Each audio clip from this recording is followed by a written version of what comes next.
Welcome to Samba Samba. Enjoy the video. You begin by updating WhatsApp and joining the video call. This makes sure new features work. Once you're connected, tap the on-screen chat button to open the message pane without ending video. From there, select the Emoji keyboard or sticker tab. Those assets are the only built-in way to send visible reactions during the call. Do this immediately so you can time your reaction.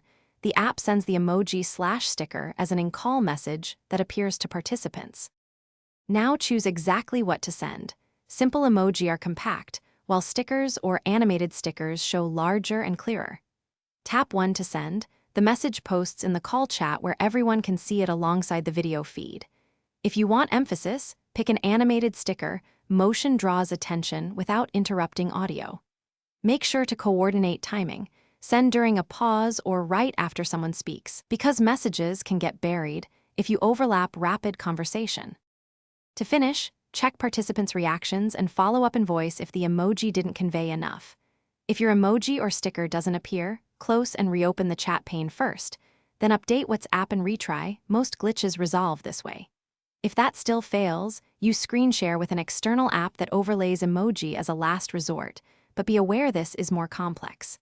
Remember, the built-in chat sticker approach is simplest and most reliable for in-call emoji. Thanks for watching. Consider subscribing if we helped you.